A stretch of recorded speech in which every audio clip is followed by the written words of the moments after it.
आताच मुख्यमंत्री आणि उपमुख्यमंत्री आम्ही सगळ्यांनी मिळून महिला बाल विकास मंत्री ह्याच्यामध्ये काही बदल केलेले आहेत। ते बदल मला आता आपल्या मार्फत महाराष्ट्रातल्या तमाम माझ्या माता भगिनींच्या पर्यंत पोहोचवायचे आहेत। मी आता सभागृहामध्ये त्याचं निवेदन केलेलंच आहे।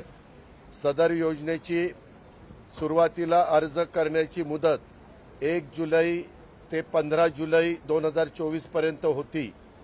या मर्यादेत आता सरकारने सुधारणा केलेली आहे आणि आता सदर मुदत 2 महिने ठेवण्यात आलेली आहे। म्हणजे 1 जुलै ते 31 ऑगस्ट पर्यंत 2024 पर्यंत 31 ऑगस्ट 2024 पर्यंत लाभार्थी महिलांना अर्ज करता येईल। तसेच 31 ऑगस्ट 2024 पर्यंत अर्ज करण्यात आलेल्या लाभार्थी महिलांना जर एखाद्या महिलेने 30 ऑगस्टला अर्ज केलेला असेल तर तिला लाभ मात्र 1 जुलै 2024 पासून दरमहा 1500 रुपये अशा पद्धतीने देण्यात येईल। म्हणजे जरी काहींना उशीर झाला, कारण आम्ही आता बघतोय बहुतेक ठिकाणी एवढी गर्दी होतीये, आमदारांनी पण सांगितलं, अनेक मंत्री महोदयांनी सांगितलं की गर्दी जास्त होती, महिलांना असं वाटतं की 15 दिवसात आपलं नाव तिथं गेलं पाहिजे, त्याच्याकरता तिथं गर्दी होऊ नये, त्यांना तिथं त्रास होऊ नये, याकरता खबरदारी म्हणून राज्य सरकारने हा निर्णय घेतला। या योजनेमध्ये पात्रतेमध्ये देखील अधिवास प्रमाणपत्र आवश्यक असल्याचं नमूद करण्यात आलं होतं। आता लाभार्थी महिलेकडे अधिवास प्रमाणपत्र उपलब्ध नसेल, त्याऐवजी 15 वर्षापूर्वीचं तिचं रेशन कार्ड असेल किंवा मतदार ओळखपत्र असेल किंवा शाळा सोडल्याचा तिच्याकडे प्रमाणपत्र असेल किंवा जन्म झाल्याचा दाखला असेल, यापैकी कोणतेही ओळखपत्र हे प्रमाणपत्र ग्राह्य धरण्यात येणार आहे। त्याच्यामुळं तो एक त्यांना रिलीफ मिळेल। आणि मागे आम्ही या योजनेमध्ये 5 एकर असणाऱ्यांनाच ही योजना द्यायचं असं ठरवलेलं होतं, परंतु 2.5 लाखाची अट आहे, पण 5 एकराची अट काढून टाकली। कारण आपल्या महाराष्ट्रात जिरायत भागामध्ये काहींचं 7 एकर 8 एकर क्षेत्र असतं, पावसावर अवलंबून असतं, त्यांना उत्पन्नही जास्त मिळत नाही, म्हणून आता ही 5 एकर शेतीची अट देखील वगळण्यात आलेली आहे।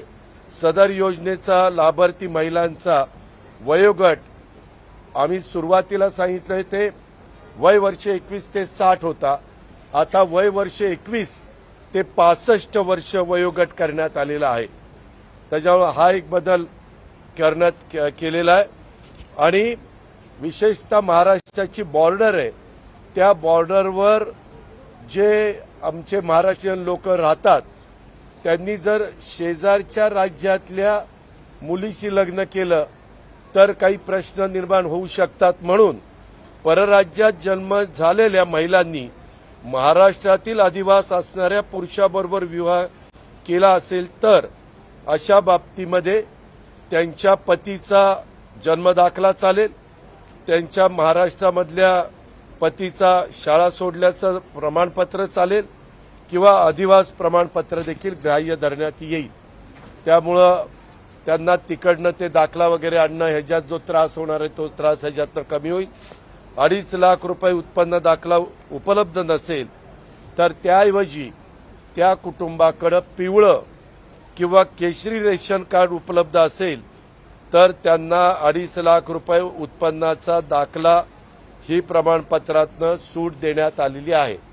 म्हणजे केशरी आणि आमच्या पिवळ्या रेशन कार्ड धारकांना दाखल्याची गरज नाही 2.5 लाख उत्पन्नाच्या।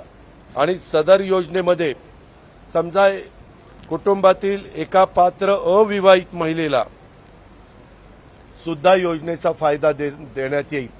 म्हणजे जी पत्नी असती ती 21 ते 65 वयोगटातली असली तर तिला तर फायदा मिळणारच आहे, परंतु जर त्या पत्नीला 22 किंवा 23 वर्षाची मुलगी असेल आणि ती त्या घरातच राहत असेल तर त्याही भगिनीला आम्हाला हा फायदा द्यायचा, ह्या योजनेचा लाभ द्यायचा।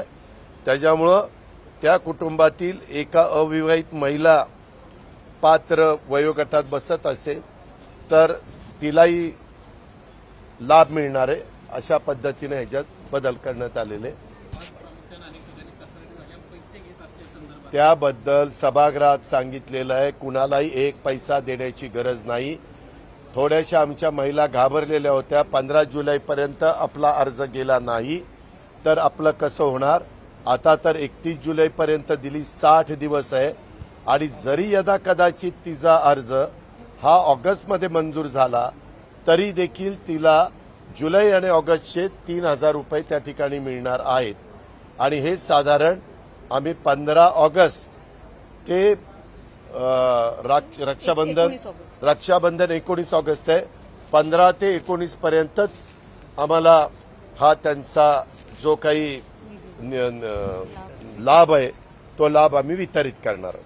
दादा, या योजनेच्या ज्या अटी सरकारने पहिल्या निश्चित केलेल्या होत्या त्या आता शिथिल करण्यात आलेल्या आहेत. त्यामुळे विरोधकांनी जो आरोप केला होता की लाभार्थीची संख्या कुठेतरी घटेल, त्याचा फायदा आता कशा पद्धतीने? ह्याच्यामध्ये लाभार्थी वगैरे काही नाही. आम्हाला खरोखरीच आमच्या मातेला, भगिनीला, आमच्या मुलींना ह्याचा लाभ द्यायचा होता.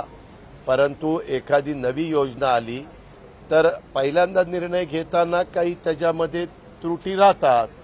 आमच्या लक्षात आलं, आमच्या महायुतीच्या अनेक आमदारांनी ही अडचण सांगितली. त्या खात्याचे मंत्री आदिती तटकरे यांनी हे प्रश्न निर्माण झालेत असं सांगितलं. त्याच्यामुळे आज मुख्यमंत्री, दोन्ही उपमुख्यमंत्री आणि महिला बालविकास मंत्र्यांनी ठरवलेलं होतं की सगळ्या अधिकारी वर्गाला घेऊन ह्याच्यात काही चेंजेस करायचे. ते चेंजेस केले. ते सभागृहामध्ये आपण तिथं सांगितलं.